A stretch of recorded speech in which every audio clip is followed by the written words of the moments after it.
என் பேர் ஆண்டி, எங்கள் அப்பா பேர் அண்ணாமலை. நாங்கள் எங்களுக்கு வீடு வந்துருச்சுன்னு சொல்லி எங்கள் பொம்பளைங்களை நிறுத்தி ஃபோட்டோ எடுத்தாங்க. ஃபோட்டோ எடுக்கும்போது நம்மளுக்கு வீடு வந்துருச்சு அப்படின்னு சொல்லிக்கிட்டு ஃபோட்டோவை தூக்கிட்டு போனோம். எங்கள் கட்டவுடைய தகுதி நேரத்தில் போனோம். போய் வீடு கேட்கும்போது உங்கள் வீடு நீங்கள் கட்டிட்டுங்க, இங்கே என்ன வீடு இருக்குது அப்படின்னு சொல்லி வீடே சொல்லிட்டாரு. அதனால் கலெக்டர் ஆஃபீஸுக்கு வந்தோம். கலெக்டர் ஆஃபீஸு 3 தடவை மனு கொடுத்து பார்த்தோங்க. எங்களுக்கு கலெக்டர் நடவடிக்கையே எடுக்கலை. ஏன் கலெக்டர் நடவடிக்கை எடுக்கணும்னா மீண்டும் பிடி ஆஃபீஸுக்கு போனோம்.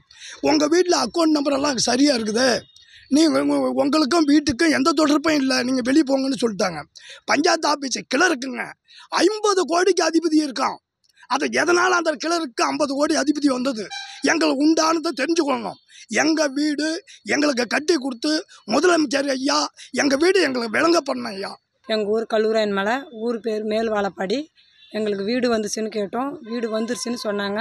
பிடி ஆஃபீஸுக்கு போனோம். வீடு வந்துருச்சு, ஏமா அங்கே வரா அப்படின்னு திட்டுறாங்க. அங்கே போய் பார்த்தா பணம் எடுத்துருக்குது. ஏங்க சார் எடுத்துருக்குதுன்னு கேட்டால் உங்களுக்கு தான் தெரியும் அப்படின்றாங்க. நாங்கள் அந்த புக்கும் எடுக்கலை, நாங்கள் திருடுவோம் இல்லைங்க சார். நாங்கள் போய் கேட்டால் வீடே இல்லை, போமா வெளியே அப்படின்னு அசிங்கமாக அப்படின்னு திட்டுறாங்க சார். நாங்கள் என்னங்க சார் பண்ணுறது? அப்புறமே நாங்கள் போய் கேட்டோம். 2 தரம் மனுவும் கொடுத்து பார்த்தோம், மனுவும் எடுக்கலை. வீடு வேணும்னு கேட்டோம், வீடும் கொடுக்கல. இப்போ இங்கே கள்ளக்குறிச்சிக்கு வந்தோம், கலெக்டர் ஆஃபீஸுக்கும் வந்தோம். வீடே வந்துருச்சுன்னு இருக்குது, நீங்கள் பொய் சொல்கிறீங்க, ஏமாத்துறங்கன்னு பண்ணி எங்கள் பேர்லேயே பழி போடுறாங்க சார். ஆனால் நாங்கள் எதுவுமே இல்லை, நாங்கள் மலையில் இருக்கிறதுனால எல்லாமே எங்களை மறைச்சி திருடுறாங்களே முடிஞ்சு எங்களுக்கு ஒரிஜினல் வீடும் வரல, கொடுக்கும் இல்லை. நீங்கள் வேணால் வீட்டை பாருங்கள். நாங்கள் வீடு கட்டுன இடமும் இல்லை, நாங்கள் பணம் வாங்கினோட இவனன்ஸும் இல்லை. எங்கள் பேரில் அக்கௌண்ட் போட்டு அவங்க திருடிட்டாங்க சார். நாங்கள் என்னங்க சார் பண்ண முடியும்? திருடுனுங்களை முதலமைச்சர் எடுத்து நடவடிக்கை எடுத்து எங்களுக்கு வீடு தரும்படி நாங்கள் கேட்டுக்கொள்கிறோம்.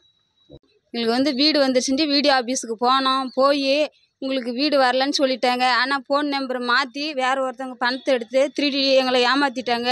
நாங்கள் எல்லாம் போய் கேள்வி கேட்டதுக்கு இல்லைன்னு சொல்லி எங்களை அசிங்கமாக திட்டி எங்களை விரட்டிட்டாங்க. மேற்கொண்டு நாங்கள் வீடியோ இங்கே கள்ளக்குறிச்சியில் மனு கொடுத்தோம். மனு கொடுத்து நடவடிக்கை எடுக்கலை. நாங்கள் மலைவாழ் மக்கள் இதுமாரி ஏமாற்றி திருடி சம்பாரித்து இதுமாரி இருக்கிறாங்க. நாங்கள் என்ன எப்படி இருக்க முடியும்? மலையில் எந்த நடவடிக்கையும் எடுக்கிறது இல்லை. அதாவது வெள்ளிமலை பஞ்சாயத்தில் உள்பட்ட கிராமங்கள் 32 கிராமங்கள் உள்ளது. இதுக்கு என்னுடைய பிரதமர் திட்டத்தில் வந்தது வீடு 295 வீடு வந்திருக்கு. இதில் 90 வீடு கூடமே பயனாளி இடத்தில் சென்று போகவில்லை. இதெல்லாம் கேட்கின்ற போது எந்த பணம் பயனாளியுடைய உரக்காரர் இவங்க பேரில் இருக்குது. மற்ற பயனாளியுடைய அக்கௌண்ட் நம்பர் மாற்றி இதனுடைய பணத்தை முறைகேடு செய்துட்டாங்க. இது கேட்கும்போது எந்த ஒரு பதிலும் இதுவரையும் கொடுக்கவில்லை. செய்திகளை உடனுக்குடனும் துல்லியமாகவும் தெரிந்து கொள்ள சப்ஸ்கிரைப் பண்ணுங்க.